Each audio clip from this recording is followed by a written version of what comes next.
Alright everybody, welcome in. This is going to be my NR Festival Event deck video. We're going to talk about 4 decks real quick.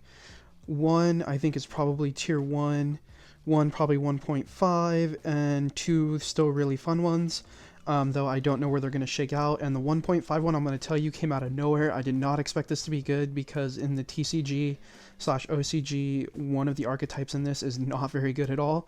But we mixed it with something good, and I'll talk about that when I get there.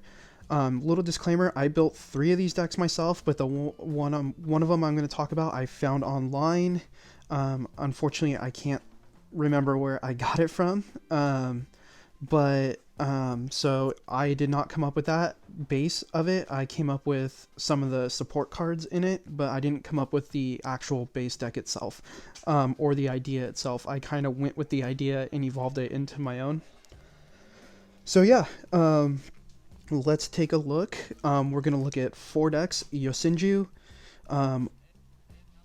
DDD, what I call a chaos deck, and then also the very last one will be a Aqua Actress Marincess deck. So yeah, let's go take a look at those. So the first one we're going to take a look at is Yosenju. This one is probably going to be a tier 1 for this event. It's very swarm heavy. You can get into some of the best Xyz monsters in this event really quickly. Actually, the best monster, I think, extra deck monster in this whole event you can get to really quickly. Or you can just straight up use just Yosenju using the pendulums and get a quick board very quickly and just go. The thing is, you want to have 3 of each of the commas, so comma 1, comma 2, and comma 3. They are able to normal summon a Yosenju monster from your hand if they themselves are normal summon. So basically, if you have all 3 in your hand plus another Yosenju monster, normal summon one of them and then go through the chain to get to 4 straight Yosenju monsters on the field. You can even get into your level 6s and things like that. And then you can Xyz from there, or you can just flat out attack and use their second abilities to pop off. So I run 3 of each of those. Then you have your pendulum monsters, which are Yosenju Sinju L and Yosenju Sinju R. Both of those make it so you can pendulum summon, but they also have effects that they can become walls if they're on the field. They can either, their secondary effects as monster effects are really, really good. Then you have kind of a hand trap / buffing unit in Yosenju Tuzik. So I run him at 3 as well. So as you can see, a lot of this is 3s because we're just trying to run off this Yosenju engine. Then you also have Sabu, and Sabu is going to allow you to pull out a Yosenju a pendulum monster if you need it from the deck, or to pull out one of your spell or trap cards if you need it. So he's kind of like the utility that you need. Then we get into some of the bigger units, like Misak is your ability to destroy a monster on the field, because it destroys, if it battles, it destroys during the damage step. If it's not battling a wind monster, it'll destroy it. So anything but wind, it will destroy. And it's also got an effect when it pendulum summons, you could also destroy. So that's why I run him at 3. Then another one is Magat, and he's able to special summon Yosenju monsters from the deck when he's normal summoned. So basically you can get 5 units on board for if you have Magat and all 3 commas in hand. You could pull out all 3 commas, pull out Magat, and the Magat can pull something like Misak from your deck and put it on the field, and then you can work from there. And again, the Yosenju monsters are really cool because some, like the commas have the ability that you can choose to bring them back to the hand at the end of your turn, but some of the other ones, like Majok or Magat, if he was special summoned, he automatically comes back. Or like the higher cards, if they were special summoned, they automatically come back. And then I run 1 Oyum, because he's kind of like your defensive mechanism as a higher point. And he's also a cycler, because if he gets sent to the graveyard after being destroyed by battle, you can just recycle a Yosenju monster except for itself back in. So then we got to look at, so that's the main deck. So 3 comma of each comma, 3 of each pendulum monster, 3 Tujiks, 3 Sabus, 3 Misaks, 2 Magats, and 1 Oyum. And now let's get into the back row. Back row in NNR is not as strong as you are because there's going to be a little bit of stipulations to pull off a stronger effect. But we use Lightning Vortex You discard one card and destroy all face-up monsters. Is very good in this event. Especially you'll see in other decks, like people are going to use decks where the monster's ability is in the graveyard. You can discard that monster to the graveyard to then use Lightning Storm, or Lightning Vortex, I mean, and destroy all face-up monsters. Is it Raigeki? No. Is it, but is it still good enough for this format? It's very good for this format. Run 3 training grounds.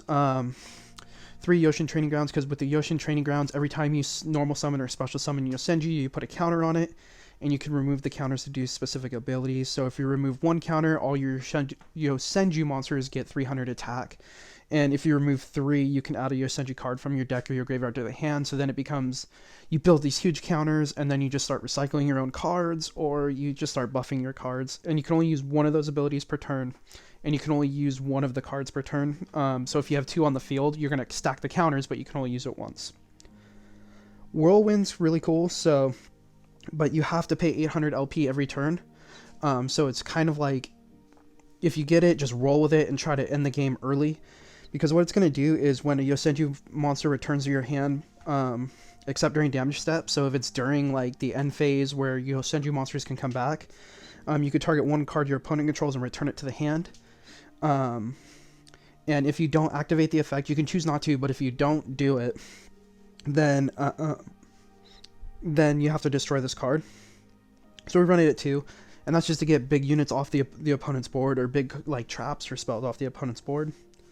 Forbidden Chalice is a really, really good card in this format, because it's going to be your main quick spell negate. And it basically, you give a unit 400 attack, but you also negate its effects. So if someone's trying to, so yeah, it's a trade-off. So I want to negate your effect, but you're going to get 400 attack in the process. Or if you have something like you need a 200 or 300 attack points or 400 attack points to boost over a big unit, you could just pop this on your unit. He can't use his ability, but then he's able to pop over the top. Dogmatica Punishment's a really good trap in this format. You're not going to, especially with Yosenju, you're not going to summon from the extra deck a lot. Or if you're using it, you've already summoned for the extra deck for that turn, but you basically can pop one of your extra deck cards to the graveyard, and then it destroys the monster with the attack equal or less to what you popped off into the graveyard. And there's a few cards in the extra deck that we use that could use abilities from being in the graveyard, so running it at 2 is really good. This is the trap that works really well with the with Yosen Whirlwind. It's the Dizzying Winds, and so if you have a level 6 on board, which you can get very easily in this deck, and it has to be a Yosenju monster, so if you have a Yosenju that's level 6, and while you have a Yosenju monster in the Pendulum Zone, which is very easy to do in this deck, if a monster would be returned to the field by card effect, it goes to the deck instead. So when you return a Yosenju, except for Yosenju monsters, so when you return a Yosenju monster to your hand, that's fine, but your opponent has to return the monster in response from Whirlwind into their own deck. So it's basically removing a tool from their hand and the field and getting it back in their deck, so we don't know if they're going to get it back. But we only run that at 1 because it's not super consistent. But this deck is very consistent at pumping out your Yosenju monsters very easily and doing some big hits. For the extra deck, Fossil Machine Skullwagon is like a very big tech card if you're going to use Dogmatica Punishment. You can pop off a lower attack monster with it, and if you do, if it's in the graveyard, you can then banish this from your graveyard, and then you can destroy a spell or trap on the field. So you're going to see a lot of decks that are using like continuous traps or pendulum zones, especially in this format. You're going to see a lot of pendulum. So you can use that to pop the pendulum monster. You run 104. I only run 104 Masquerade. Again, I've never had to use this, but it's a burn card if you need it. And in my testing, this is the best card in this format. This is the best extra deck monster you can play in this format. And it's level 70 Malevolent Sin, so when you discard a material from it, and it's easy to get out, it's 2 level 4s, super easy to get out in this format. When you detach a material, you can then banish an opponent's monster until the end of your opponent's next until your opponent's next standby phase. So it clears a path, and then once it attacks, if it attacks at the end of the phase, at the end of the damage step, you can gain 300 attack. So you can just keep making it buffer and keep removing units in front of it. So very easy to get out. If you can get at least one of these out in the game, I think you're gonna early game, you're gonna be very good, very set. I run 2 sword breakers for the level 6s because it can be a monster killer pretty much. Shogi Rock is a spell or trap, kind of a negate or destroyer. It's actually a destroyer. Chaos Chimera Dragon, I've never pulled this out, even though it's easy to pull out, but you gain 1,000 for each material, and you can basically, then you can use this to detach a material, and then this card can attack a monster again in a row, or like twice in a row, and at the end of the battle phase, you can pay half your LP, and then you could target 2 cards in your graveyard and place 1 on top of the deck and 1 as material. So then you can recycle some cards and then get more materials on this card to keep rolling. Again, I've never had to use it in my testing. The only one I've ever really used is Malevolent Sin, is the only one I've pulled out. Gravity Controller, just basically, if it's across from a Link monster, you can send them both back to the extra decks. Generator Transverser is really good in this format, so you could put it across, like at the angle to one of the opponent's strong monsters. If they put it right there, it's perfect. If someone puts it in the middle lane, pop this card off immediately, because then you could swap one of your weaker monsters for that strong monster, and then you can either keep it as yours, or you can link it to get rid of it into something else. And you could probably link it into Triple Burst Dragon, which is really good. It's kind of like you get once per turn, you could do a negate, or if it battles defense position, you can inflict piercing damage. During your main phase, it was special summon. You could tribute this card, then target a level 2 or lower monster in your graveyard and special summon. Link 2 monster in the graveyard and special summon it. And then special summon a level 1 dragon monster. Again, we're not using it for the bottom effects. We're using it to pop cards. So it's going to be very good this format. Berserker of the Tenai is a really good card this format. If you have a Link monster and another monster, you can go into Berserker of the Tenai, and basically he's a 3,000 attack so you could use Transverser, pull a monster over, and then link into Berserker, and you got a really good strong unit on board. Since we're running wind monsters, Hesvelger is really good in here because he can, if there's no monsters in your opponent graveyard, he would become a 4,800. And then, so say you send one in there by battle, well, his effect is once per turn he can send that back to the opponent's deck, so you can get a 4,800 and keep a 4,800 on board. And the last card, since we are using Beast Warriors, is Tri-Brigade Rugal. He's like, you could use him as a link climbing tool to get us another special 4, another level 4 Yosenju onto the field. And then if he goes to the graveyard, you can, if you're linking them up, they have some big monsters, you can then go to Berserker of the Tenai, and they lose 300, and you can swing for game. So that's that. That's the Yosenju deck. Let's go take a look at the DDD deck. Alright, so let's take a look at DDD. DDD stands for Different Dimensional Demon. Again, it's another Pendulum deck. I think Pendulum decks are going to be very popular in this format. You're going to see Metal Foes and Dino Mist and things like that. But DDD I think is an underrated one because it's kind of like a jack of all trades but master of none. It has a little bit of everything and a little bit of a good toolbox that you can work with. So you run 3 Savant Keplers, they're pendulums. You run 2 Necro Slimes from the graveyard. They can then fusion summon things from the graveyard by banishing them. Lamia just gets itself on board by sending something to the graveyard, so you could basically send Necro Slime to the graveyard and go from there. So again, 2 Necro Slimes, 3 Lamia, 2 DDD Ghosts. It's a way to recycle cards from the graveyard back to the deck. Or cycle banished monsters, I mean, back to you. Night Howl, and you could take monsters from the graveyard and special summon them, then to tune up into your synchro monsters.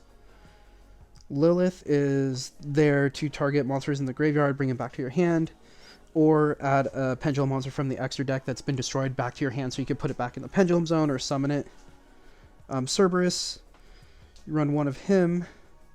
3 Barformet, I'm sorry, I'm not good at pronouncing all these. He can change the levels of monsters, so you can tune them into something else, like synchro them into something better. 3 Copernicus. 2 Orthos, and this is basically like a removal. You remove one of your units to pop one of their cards. Only 1 Proud Ogre, and you can pay to get buff. You could pay some life points to make your DD or DDD monsters even better. One Savant Nicola. Supreme King Kaiser, one of him, because if he's Pendulum Summon, he negates all of your face-up cards your opponent controls. He negates all their effects until the end of the turn. So he's really good as a negation tool. And then if it was Pendulum Summon, you can pop 2 of your opponent's cards in the spell or trap zones. And if you do, for each one that you pop, you get an extra attack. So he can be an endgame swinger where he negates an ability and then destroys two spell cards or 2 trap cards and then pops in for 3 attacks. 1 Pendulum King Dragon, and you could just tribute 1 monster, or he's easy to special summon, and then once per turn you could discard a card and he gains 500 attack and you can destroy a spell card. So again, he's another way to pop off those pendulum zones or those traps or spells. Right on the multi-dimensional Kaiju. Again, Kaiju is going to be pretty popular here to get rid of some of the bigger boss monsters that come out pretty easily, and he's able to respond to it. So 2 Kaijus, 1 Savant Newton, 2 Savant Thomases, 1 Savant Galilei, 3 Dark Contract with the Swamp King. That's how you're able to fusion summon very easily without using polymerization. And again, with the Dark Contracts, you're going to take LP damage, but there's a fusion summon that's available that'll make it so you don't do that. So run 3 because you're going to want to do it because you want to fusion summon into this card as soon as possible to gain LP. 1 Dark Contract Yamakaki, and you take damage, but then you're able to target a DD monster, a Pendulum monster, and bring it back to the Pendulum Zone if it's in the graveyard. So say you used it for Synchro or Fusion, you can then take it and put it into your Pendulum Zone, and during your main phase you can place 1 face-up Pendulum monster from your extra deck into your Pendulum Zone. So it's a way to just get your Pendulums back if they've been destroyed. Human Resources is just a way to recycle cards from the graveyard back into your deck. And then Dark Contract with the Witch is your destruction card. So as long as it's on the field, pretty much all your monsters are going to gain 1,000 attack. Most of the DDD monsters are Fiend monsters, so it works there. But you can also target 1 card on the field and destroy it. So that's the main deck. Let's look at the extra. It's all DDD monsters except for Berserker. You want to get, if you're going to fusion, if you have the Dark Contracts on the field, you're going to want to get Oracle King Dark out there immediately. All it takes is 2 DDD monsters. You could throw Necroslime to the graveyard and then discard something else, or discard something else to the graveyard. Or if you have Dark Contract or the Swamp King on the field, bam, get Dark out there, and then basically any effect that would inflict damage to you makes you gain LP instead. So instead you're reversing it and you're gaining LP for having this monster on the field. It's got a pretty decent stat line, and with the support of the Pendulum monsters, it'll be out there a while. Super Doom King Purple Armageddon, it's a Pendulum Fusion monster. So basically if it's on the field as a fusion monster, it gets destroyed, it goes into your Pendulum Zone. So there's that. I run 2 of those. DDD Gus King Alexander is a way to special summon your monsters. It's your one. You have 2 synchros in this deck. This is one of them. Your next synchro is Super Doom King Bright Armageddon. And again, you synchro summon him. He gets too sensitive screen. You synchro summon him, and then he gets removed. If he gets removed or destroyed, then he goes into your Pendulum Zone. 1 Stone King Darius. Just because you do have level 3s, and then you can target your Dark Contracts if you can't get Dark out there and destroy them, and it helps you into a draw engine. And you could also destroy monsters that it would battle. Of course you're going to run 2 Malevolent Sins because some of your Pendulum monsters are level 4, so you can summon them out onto the field using Pendulum, go into Malevolent Sin, and there you go. Sagar King Nova Dragon. I don't know why I put him in here. I don't think he's going to work, but we're just going to roll with it. DDD Wave High King Caesar. I run 1 of him. And then I run 2 Super Doom King Armageddons, the Xyz Pendulum monsters. Again, if they're Xyz summoned, they get destroyed by battle, or destroyed, they get thrown into the Pendulum Zone. And the last card is Berserker of the Tenai. So the thing is, you want to get Dark out onto the field. You want to have your Dark Contracts out there. Get Dark onto the field. And then work from there. Get Malevolent Sin out. And then you just roll pendulum summon into something like King Kaiser at the end of the game, and you then have a way to end the game pretty quickly. So there's that. That's the DDD deck. What we're going to look at now is more of a ritual summon deck around Blackluster Soldier and the Chaos units. Okay, so let's take a look. This is my NR Chaos deck. It's built around Blackluster Soldier. I didn't realize he's only a normal rarity, so I thought he was an SR just because of, anime tax and Yugi tax, but so then I saw how he works and I was like, this looks pretty fun, let's give it a shot. So Herald of the Orange Light is a negate hand trap that you even use today in the meta. It's used in Dryden, and we all hate Dryden. We all know what this card does. You discard this card and a fairy monster from your hand to activate a negate and a destroy. So you run those at 3. And these are going to be important. We're running light and dark units in this deck. Senju of the Thousand Hands. He pulls a ritual monster. You run him at 3. So if you don't have your Blackluster Soldier, you pop him down. You can pull Blackluster Soldier. Manju of the 10,000 Hands, and he pulls a monster or a spell card. So if you don't have either, he's a way to get it in. And again, they're light monsters, they're fairy monsters, so they work with Herald, and then they also get you what you need for the rituals. Beginning Night, if you use him to ritual summon a Blackluster monster, he gives Blackluster Soldier. He gives him the ability to target one monster and banish it, or when it destroys an opponent's monster and sends it to the graveyard, you can then make a second attack in a row.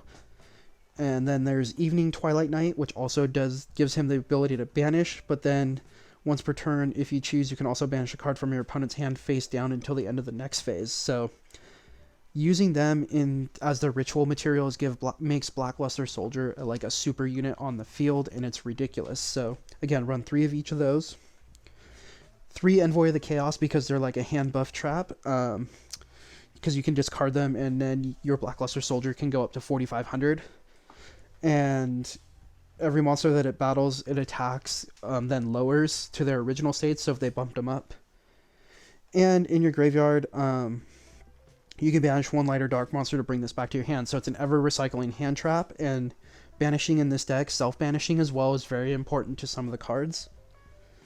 Chaos Soldier, or Sorcerer I should say. So when you summon Blackluster Soldier, you have to use 1 light and 1 dark monster for the main ritual spell. So then they send you to the graveyard. If you have one of the Chaos monsters in hand, you can then banish them from the graveyard to then summon these monsters. So Chaos Sorcerer basically becomes a banishing tool, but if he banishes, then he can't attack that turn. Deidus is the same thing. You banish 1 light and 1 dark, and if you have the field spell on the field, all light or dark monsters you control cannot be targeted with card effects.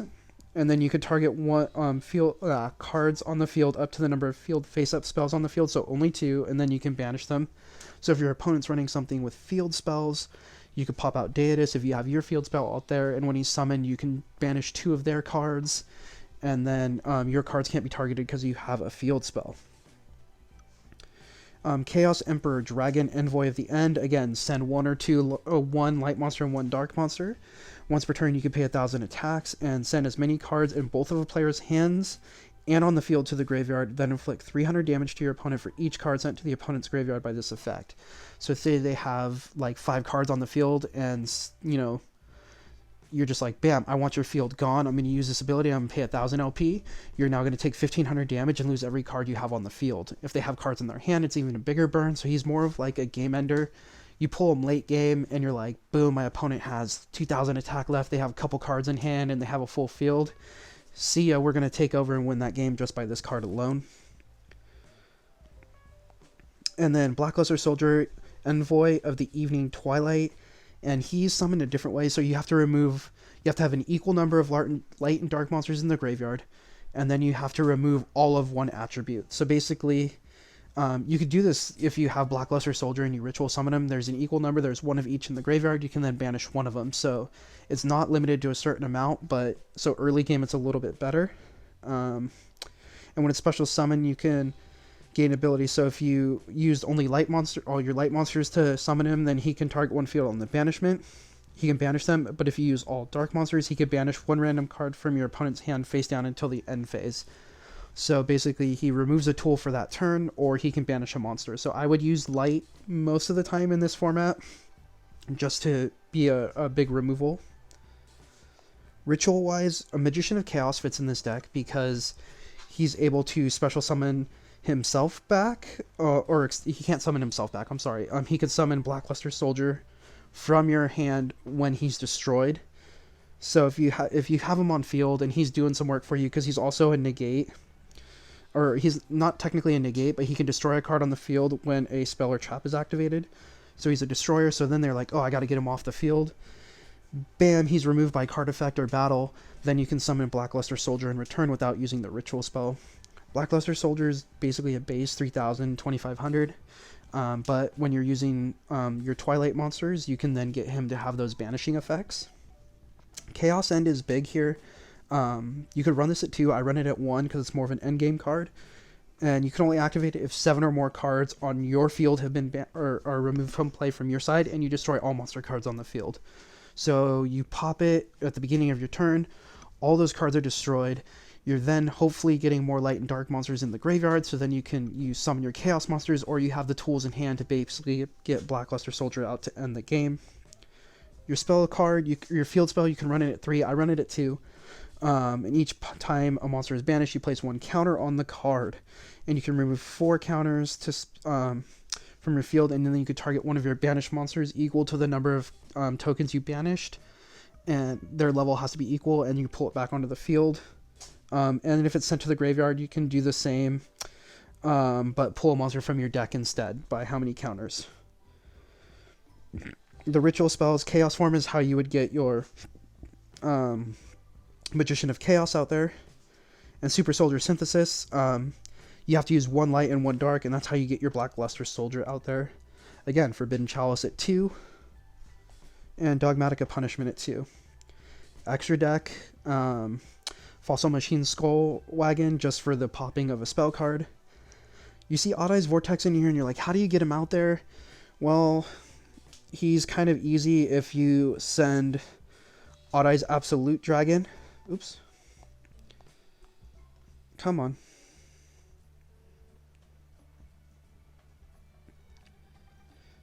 So if you have 2 of your Magicians of Chaos out there, and then you exceed into Odd Eyes Absolute Dragon, and then he gets removed from play, or removed from the field, then you can pull out Odd Eyes Vortex or Odd Eyes Rebellion. We run Blue Eyes Ultimate Dragon just for the 4500 pop, so using Dogmatica Punishment. Odd Eyes Winged Dragon, again, another way to bring the Odd Eyes out. Of course, 2 Malevolent Sins, best extra deck card this format. Gravity Controller, Code Talker, just 2 effect monsters. You have effect monsters, and it gives you a Cyberverse monster. And he gives 500 attack for each he points to, so he's a good early game for a good 2300. Cross Sheep gives you a little bit of abilities depending on what's summoned around it. Herald of the Mirage Lights is really good. 2 monsters with same type and attribute except for tokens. Basically, you can, when a spell or trap card is activated, you can use it as a quick effect by sending 1 monster or fairy monster from your hand to the graveyard, and then negate the activation. And if you do, destroy that card. And then if this card is destroyed or sent to the opponent or the graveyard by your opponent's card, then you could add 2 ritual monsters and or ritual spells from back to your hand. So therefore, you're then setting up your plays for Blackluster, or you're setting up your Chaos plays with that. And then Berserker of the Tenai. So this one's a little fun. It's a little more techy because you're trying to basically make sure you're summoning Beginning Night and Ending Night and use Evening Night and using them to make your Blackluster Soldier so they have the banishing ability or the double attacking ability, and then go from there. Again, super fun, super techy. But that's that. This one, through testing, I've had pretty consistent luck getting out, or pretty consistently been getting out, using at least Beginning Night or Evening Night to use to make my Blackluster Soldier. So he's pretty much become a destruction tool. And then using the Chaos monsters is pretty fun. You could take out your Magician of Chaos if you want, and then add a couple more Chaos monsters in there and a little more back row support. But this one's been working pretty well for me through testing, so we'll see where it goes. So the last deck we're going to talk about is Aquaacttress Marincess. Okay, so this last deck is Aquaacttress Marincess.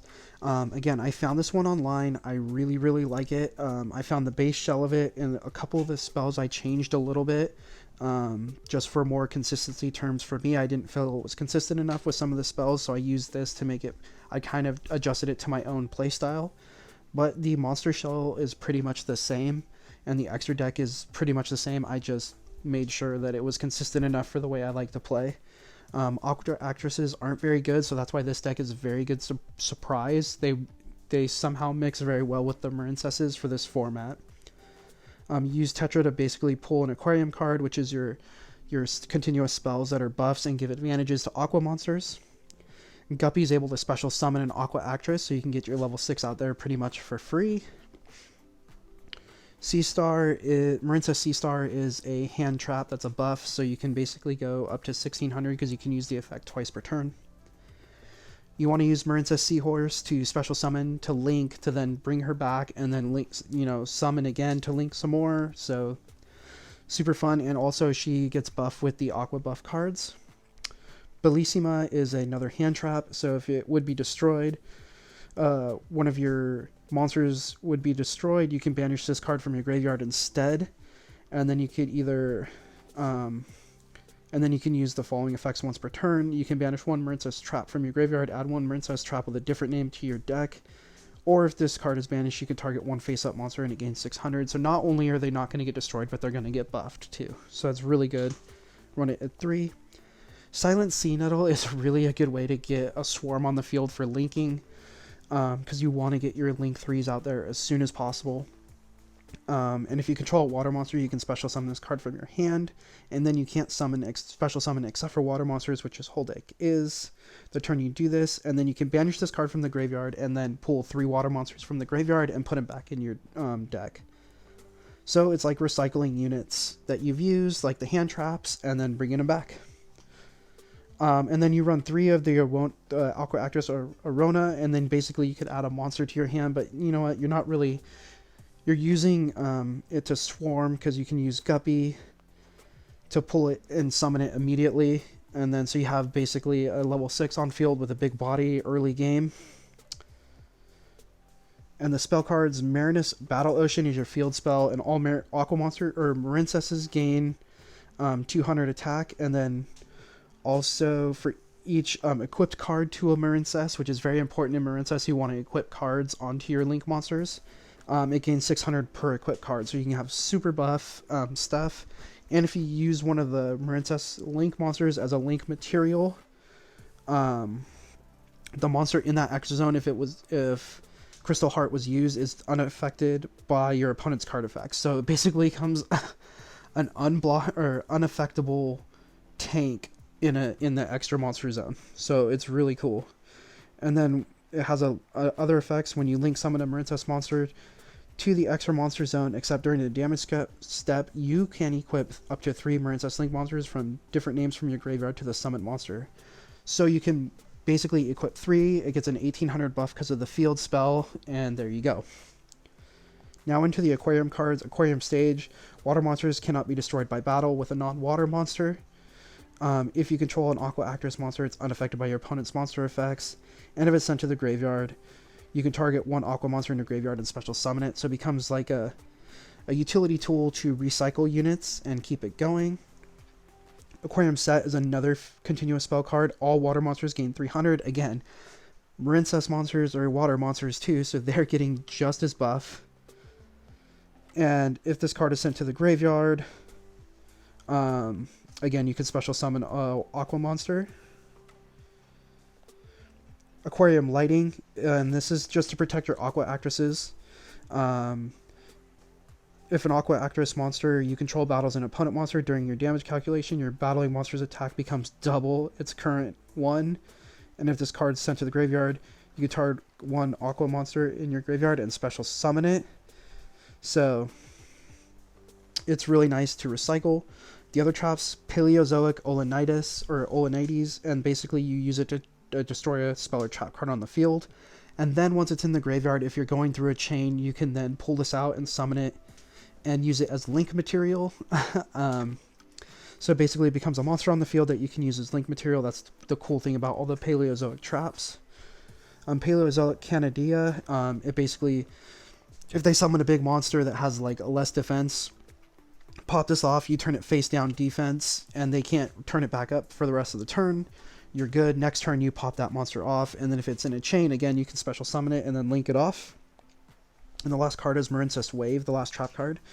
If you control a Marincess Link monster, target one face-up monster your opponent controls and negate that effect till the end of this turn. If you control a Link 2 or higher Marincess monster, all face-up monsters you control are unaffected by your opponent's card effects until the end of this turn. And if you control a level 3 or higher, you can activate this card from your hand. So, really, really good utility spell. You could run it at 3 and take out one of the aquarium cards, but I felt it runs really good at 2. And basically your Link monsters become freaking tanks. 2 Cat Sharks. I haven't really used them. I haven't really used a number 45, but it's in there just as utility. Phantom Knight Cursed Javelin, haven't used it in testing, but it's utility. Mannequin Cat is a weird card you can use. I haven't used the Xyz in testing, but they're there in case I need them as a toolkit. What you really want is your Marincess monsters. So blue Slug, basically you link summon her, and then you could target the Marincess monster you use to link summon a graveyard, pull it back, and then you can special, but you cannot special summon monsters for the rest of this turn. So if you special summon a Marincess monster, and you have it normal summon, you can then keep doing the chain. Marincess Sea Angel, and you could basically, if it's link summoned, you can add one Marincess spell card from your deck to your hand, and you can only use that once per turn. Crystal Heart is the one, so you want to link into one of your link ones, and then link into Crystal Heart. And then after you link into Crystal Heart, you want to then link into Marbled Rock, because Marbled Rock is your boss monster of this deck. And if you have your field spell out, and you've linked into the level 3, it's going to be unaffected because you've used Crystal Heart. And you could target one Marincess card in your graveyard except Marble Rock and add it to your hand. You can only use that once per turn. And when your opponent monster declares an attack, you can send a Marincess monster from your hand to the graveyard. And for that battle, monsters cannot be destroyed by battle, and you take no battle damage. So it's a really good tank card, and you can basically link 3 summon it with Crystal Heart. It can't be targeted, it's unaffected by card effects. It can still be targeted, but it's unaffected. And then you could equip 3 link monsters onto it for an 1800 buff. Plus with all your buffs, it could become, I think I've had it in testing up to like a 5000 attack monster. And it could probably get higher if I probably would have played the hand a little bit better. So yeah, I think this deck is going to shake it up. I think this deck is probably going to be the sleeper of this format. Yosenju is probably going to be the most consistent, along with Metal Foes and Dino Mist and stuff like that. You're going to see a lot of those. Those are very easy to make, and they're very easy to play. But I think this deck right here, the Aqua Actress Marincess, is going to be the sleeper deck of this whole event. I think this is going to just annihilate people, just because of its utility and its consistency. And so yeah, that's the deck, guys. So that's all 4 decks. So there's that. Alright, thank you guys for tuning in. Really appreciate all the support on this video. You guys just like and subscribe. Also check out my other content. I have more Master Duel content in my channel, and also check out the Teppen content as well. Again, thank you guys for stopping by. Leave some comments, like, and subscribe. Have a good one.